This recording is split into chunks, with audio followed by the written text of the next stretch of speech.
ನಮಸ್ಕಾರ ಎಲ್ರಿಗೂ, welcome back to my channel. So Navratri already ಶುರು ಆಗಿದೆ ಆ್ಯಂಡ್ ಇದು ಶನಿವಾರದ ವ್ಲಾಗ್. ಸ್ವಲ್ಪ ಲೇಟಾಗಿ ಪೋಸ್ಟ್ ಮಾಡ್ತಾ ಇದ್ದೀನಿ. ಸೊ ರಂಗೋಲಿ ಎಲ್ಲ ಹಾಕಿದ್ದೀನಿ, ಒಳಗಡೆ ಪೂಜೆಗೆ ರೆಡಿ ಮಾಡಬೇಕು ಈಗ.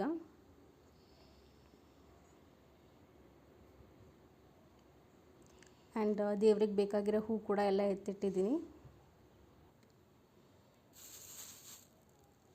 ಸೊ ಪೂಜೆ ಮಾಡಿ ಇವಾಗ ಅಮ್ಮನ ಮನೆಗೆ ಹೊರಡಬೇಕು, ಹಾಗಾಗಿ ಬ್ರೇಕ್ಫಾಸ್ಟ್ ಮುಗಿಸ್ಕೊಂಡು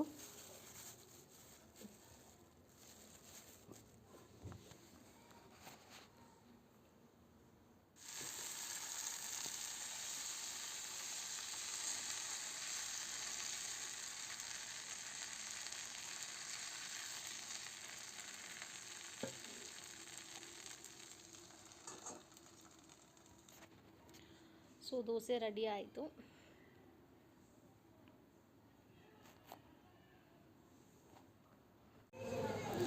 ನಮ್ಮ ಅಮ್ಮನ ಮನೆ ಹತ್ರ ಸುಮಾರು ದೇವಸ್ಥಾನಗಳಿದೆ ಆ್ಯಂಡ್ ನವರಾತ್ರಿ ಆಗಿರೋದ್ರಿಂದ ಪ್ರತಿದಿನ ಒಂದೊಂದು ಅಲಂಕಾರ ಇರುತ್ತೆ.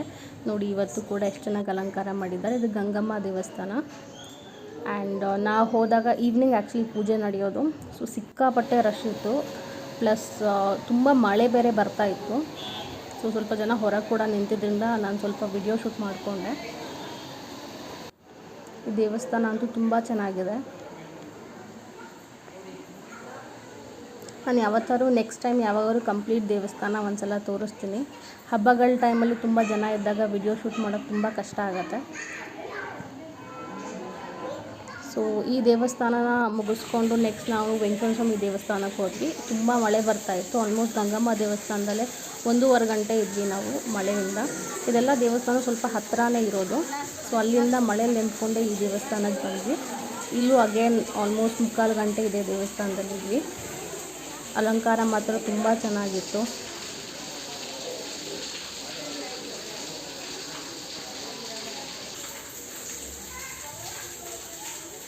ನವರಾತ್ರಿ 9 ದಿನಗಳಲ್ಲಿ 9 ದಿನವೂ ತುಂಬ ಚೆನ್ನಾಗಿ ಅಲಂಕಾರ ಮಾಡಿರ್ತಾರೆ ಪ್ರತಿಯೊಂದು ದೇವಸ್ಥಾನದಲ್ಲೂ. ಸೊ ಹೋಗೋಕ್ಕೆ ತುಂಬ ಖುಷಿ ಅನಿಸುತ್ತೆ ಈ ಟೈಮ್ನಲ್ಲಿ ದೇವಸ್ಥಾನಕ್ಕೆ. ಇದು ಮೂಲ ವಿಗ್ರಹ. ಸೊ ಹಬ್ಬಗಳ ಟೈಮ್ನಲ್ಲಿ ವೀಡಿಯೋ ಶೂಟ್ ಮಾಡೋಕ್ಕೆ ಆ್ಯಕ್ಚುಲಿ ಸ್ವಲ್ಪ ಕಷ್ಟ ಅನಿಸುತ್ತೆ. ನಾನು ನೆಕ್ಸ್ಟ್ ಟೈಮ್ ಯಾವಾಗಾದರೂ ಮುಂಚೆ ಹೇಳಿದಾಗೆ ನಾನು ಪೂರ್ತಿ ದೇವಸ್ಥಾನದ್ದು ವಿಡಿಯೋ ಮಾಡ್ತೀನಿ. ಆ್ಯಂಡ್ ಇದು ಮುತ್ತರಾಯ ಸ್ವಾಮಿ ದೇವಸ್ಥಾನ, ಇದು ಅಲ್ಲೇ ಹತ್ತಿರ ಇರೋದು. ಇಲ್ಲೂ ಕೂಡ ತುಂಬ ಚೆನ್ನಾಗಿ ಪೂಜೆ ಮಾಡಿದರು. ಇಲ್ಲಿ ಭಜನೆ ಎಲ್ಲ ಆ್ಯಕ್ಚುಲಿ ಶನಿವಾರದ ಹೊತ್ತು ಇದ್ದೇ ಇರುತ್ತೆ. ಆ್ಯಂಡ್ ಇವತ್ತು ನಾನು ಹೋಗಿದ್ದ ದಿನವೂ ಇತ್ತು. ಆ್ಯಂಡ್ ಇಲ್ಲಿ ಬೆಣ್ಣೆ ಅಲಂಕಾರ ಮಾಡಿದ್ದಾರೆ ನೋಡಿ. ಈ ದೇವಸ್ಥಾನ ಮುಗಿಸ್ಕೊಂಡು ನೆಕ್ಸ್ಟ್ ನಾವು ಆಂಜನೇಯನ ದೇವಸ್ಥಾನಕ್ಕೆ ಹೋಗಿದ್ವಿ. ನೋಡಿ ಎಷ್ಟು ಚೆನ್ನಾಗಿ ಅಲಂಕಾರ ಮಾಡಿದ್ದಾರೆ. ತುಂಬ ಖುಷಿ ಅನಿಸುತ್ತೆ ಆ್ಯಕ್ಚುಲಿ ಈ ಟೈಮ್ನಲ್ಲಿ ದೇವಸ್ಥಾನಕ್ಕೆ ಹೋಗೋಕ್ಕೆ. ಆ್ಯಂಡ್ ಈ ದೇವಸ್ಥಾನದಲ್ಲಿ ದರ್ಶನ ಮಾಡ್ಕೊಂಡು ನಾವು ನೆಕ್ಸ್ಟು ಪಟೇಲಮ್ಮನ ದೇವಸ್ಥಾನಕ್ಕೆ ಹೋದ್ವಿ. ಅಲ್ಲಿ ನೋಡಿ ಎಷ್ಟು ಚೆನ್ನಾಗಿ ಅಲಂಕಾರ ಮಾಡಿದ್ದಾರೆ. ಆ ದೇವರನ್ನ ನೋಡೋಕ್ಕೆ 2 ಕಣ್ಣು ಸಾಲದು, ಅಷ್ಟು ಚೆನ್ನಾಗಿದೆ ಆ್ಯಕ್ಚುಲಿ.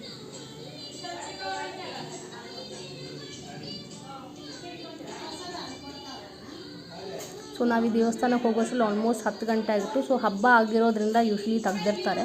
ಆ್ಯಂಡ್ ಅವತ್ತು ಮಳೆ ಕೂಡ ಬರ್ತಿತ್ತಲ್ಲ, ಸೊ ಹಾಗಾಗಿ ದೇವಸ್ಥಾನಗಳು 10-10:30ವರೆಗೂ ಆ್ಯಕ್ಚುಲಿ ಇತ್ತು. ಸೊ ಹೋಪ್ಫುಲಿ ನಿಮಗೆ ಈ ವಿಡಿಯೋ ಇಷ್ಟ ಆಗಿದೆ ಅಂತ ಅಂದ್ಕೊತೀನಿ. Thank you so much for watching.